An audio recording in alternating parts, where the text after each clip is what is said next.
Nous allons vous raconter l'histoire d'une machine étonnante, la plus grosse machine que l'on ait jamais construite au XVIIIe siècle, la machine de Marly, qui a été décrite comme étant la 8e merveille du monde. Voilà, je vous campe le décor. Nous sommes donc à Bougival. Nous sommes en 1680. Alors vous oubliez dans le décor, là il y a la Seine, et vous oubliez la circulation routière. Il n'y a pas de voiture, il y a que des chevaux.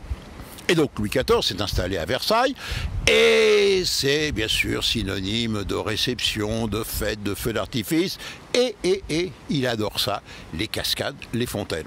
Ça reste souci, ça consomme de l'eau, beaucoup d'eau, toujours plus d'eau. 8 millions de mètres cubes par jour, mais c'est la folie. Eh bien ça suffisait pas, il en fallait encore plus. Et donc où trouver de l'eau supplémentaire? Parce qu'il avait drainé toute la région. Il y avait 200 km de canalisation, de lacs, de réservoirs tout autour de Versailles. Eh bien, ça ne suffisait pas. Et donc, l'idée, c'est de dire, eh bien, je vais prendre l'eau là où il y en a. Eh bien, c'est ici, à Bougival, l'eau de la Seine. Seulement, voilà, il fallait pomper l'eau ici, où je me trouve, et l'emmener, vous voyez, derrière moi, sur la colline, là où il y a la petite maison, la colline de Louvciennes, à 160 mètres de hauteur. Autrement dit, passer de 0 à 160 mètres. Aujourd'hui, il y a des moteurs électriques, il y a des pompes, on sait faire. Et à l'époque, il n'y avait pas tout cela. La seule force motrice dont on avait besoin, eh bien, c'était l'eau de la Seine. D'où l'idée de se dire, on va faire une espèce de petit barrage. Et donc, vous voyez, regardez, le vestige, la petite maisonnette. Et là, on a construit tout en bois une gigantesque machine, la plus grosse machinerie jamais construite en Europe au XVIIIe siècle, la machine de Marly.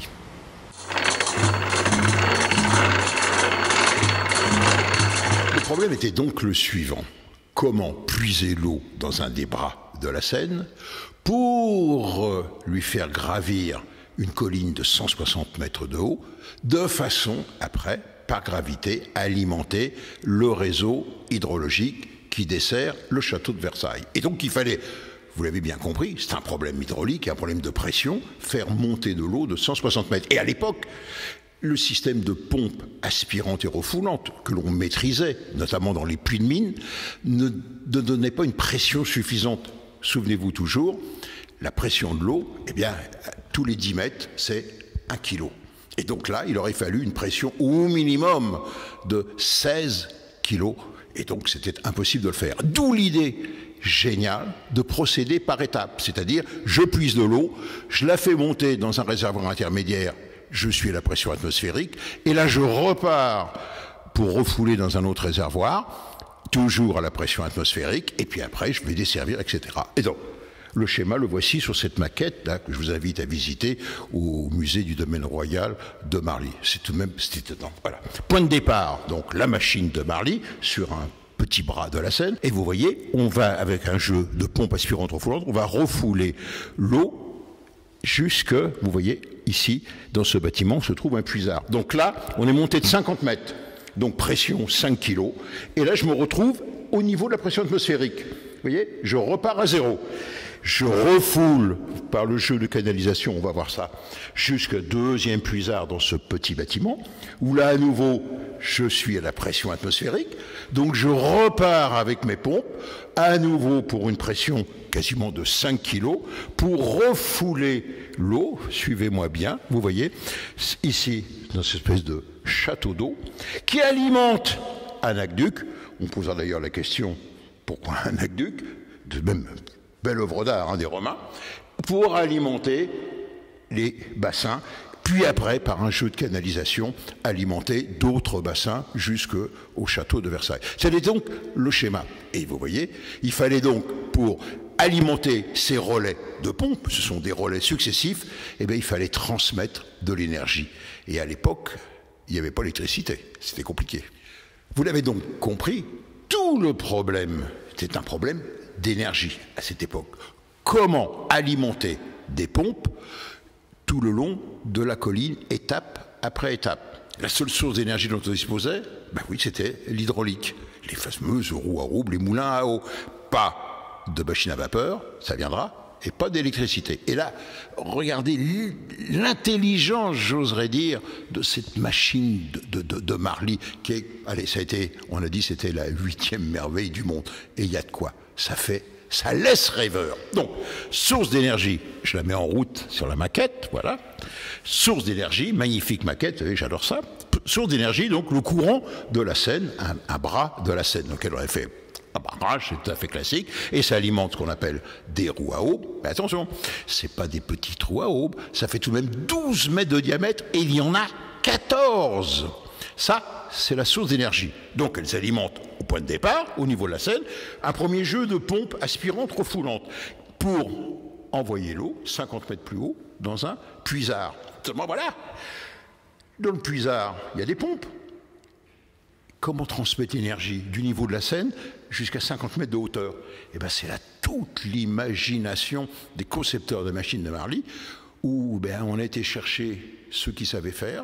Eh bien, c'était des Belges, une équipe de Liège, parce qu'ils avaient conçu tout un système de pompes et de machinerie pour les puits de mine. Parce que les puits de mine, à mesure qu'on descendait en profondeur dans la terre, souvent étaient dans les nappes phréatiques et donc étaient envahis par l'eau. Donc, cette machine, je voudrais dire de conception belge, la voici ici sur cette magnifique maquette. Donc, je prends l'énergie des roues à aubes et par un jeu de bras oscillants et de tringlerie, ça on savait le faire à l'époque pour les puits de mine, je renvoie le mouvement, donc l'énergie, 50 mètres plus haut quasiment, au niveau du premier puisard, où là, il y a à nouveau un jeu de pompes aspirantes et refoulantes. Et je renvoie à nouveau par un système de bras oscillants et de tringlerie jusqu'au niveau du deuxième puisard, où là j'ai encore un jeu de pompes pour refouler l'eau jusqu'au château d'eau de Lac-Duc. En résumé, vous voyez, j'avais 259 pompes en mouvement. C'est un véritable chef-d'œuvre, une complexité étonnante. On ne peut être qu'en admiration. Seulement, vous l'imaginez bien, l'entretien de cette énorme machinerie et les problèmes de maintenance, on n'avait pas la technique de l'époque, a fait que si elle a bien fonctionné et rempli son rôle au début, puissance, c'est tout de même étonnant pour l'époque, au maximum, 700 chevaux. Aujourd'hui, on fait ça facilement avec un moteur électrique. Eh bien, ça s'est rapidement dégradé. Donc, inauguration, si l'on peut dire, enfin, mise en service des premiers filets d'eau, enfin, un peu plus de même, être en présence, bien sûr, de Sa Majesté Louis XIV avec sa cour. Et donc, la machine a commencé à fonctionner. Mais bien vite, on s'est aperçu que c'était pas aussi merveilleux que ça. C'est-à-dire que le rendement était nettement moins bon. Alors, le rendement théorique n'a jamais été atteint. Et au fil des années, la machine de Marly, son rendement quotidien chute. Il atteint 25% du rendement prévu à la fin du XVIIIe siècle. C'est-à-dire qu'à la fin, c'était des filets d'eau, au lieu d'avoir combien de mètres cubes, c'était prévu? 3500. Et on arrive finalement à 600 mètres cubes d'eau par jour. Ça servait quand même aux fontaines, et puis ça alimentait aussi les fontaines de la ville de Versailles, pour les foyers versaillais. Mais en effet, on était sur un instrument dont la maintenance coûtait très cher et qui commençait à montrer des signes de faiblesse. C'est Napoléon Ier qui décide de supprimer la première machine, celle de Louis XIV, et de la remplacer par une machine à vapeur. Machine à vapeur classique, c'était quasiment comme les machines de bateau, c'est-à-dire vous avez un piston vertical, un balancier, vous voyez, le balancier, et le balancier alimente donc les pompes que l'on voit ici, voilà le pompe. Mais avec cette machine à vapeur, comme on a beaucoup plus d'énergie, eh bien, on a plus de pression dans les pompes et on peut d'une seule traite aspirer l'eau dans la Seine et la refouler jusqu'au château d'eau de Lac-Duc de Louvciennes. Donc ça, c'était un progrès considérable. On a arrêté la machine à vapeur, pourquoi? Oui, alors, c'est pas ses performances techniques qui donnent insatisfaction, c'est le coût de son alimentation en charbon. Donc elle fonctionne 30 ans, et au bout de 30 ans, on préfère arrêter cette machine et trouver une solution moins onéreuse. Donc on réinstalle à la place de la machine de Louis XIV une nouvelle machine hydraulique. Donc on revient à la force hydraulique, on revient avec des roues à aubes, non plus 14, mais 6, des roues gigantesques également. Et donc, et tout ça, ça a duré jusque... Alors, jusque dans les années 1960, cette troisième machine de Marly, a été détruite en 1969 exactement. Il reste donc deux vestiges. Le premier, vous l'avez vu, à Bougival, le bâtiment, c'était l'ancien des machines à vapeur. Et puis le deuxième, on va aller le voir, c'est le fameux aqueduc de Louvciennes. Eh oui. triste fin pour cette merveille du XVIIIe siècle. Il faut dire aussi que la complexité, comment a-t-on pu faire une telle machinerie avec des pièces en mouvement, et le tout en bois et en ferraille. Mais il faut dire aussi qu'il y avait des désagréments, bon c'est la maintenance j'imagine, mais c'était extrêmement bruyant, et il paraît que les gens autour ne voulaient plus entendre parler avec l'espèce de cliquetis de jour et nuit des chaînes. Donc, exit, hélas, cette machine de Marly, mais vous l'avez vu, vous allez au musée de Marly, sur la colline, et vous allez voir, il y a une magnifique maquette, et je vous invite absolument à le vérifier. Donc, que reste-t-il? Il ne reste plus que, curieusement, un aqueduc, je voudrais dire, c'était à l'époque, à la romaine, la folie des grandeurs. En fait, il avait tout de même une raison purement hydraulique.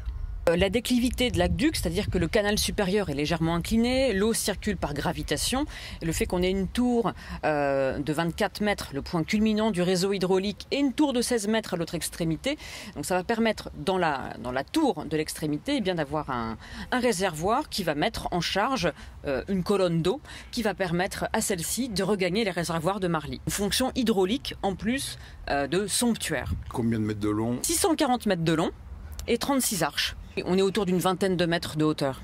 Mais ce qui reste de Marly, c'est tout de même, j'oserais dire, la finalité. Ça a été conçu pour apporter encore un peu plus d'eau aux fontaines et cascades du roi Soleil. Il fallait de l'eau, toujours plus d'eau. Et donc, qu'est-ce qu'il nous reste? Eh bien, il nous reste cette féerie, et c'est l'occasion de regarder et de rêver. C'est les grandes fêtes de l'eau et du feu d'artifice de Versailles qui reprennent.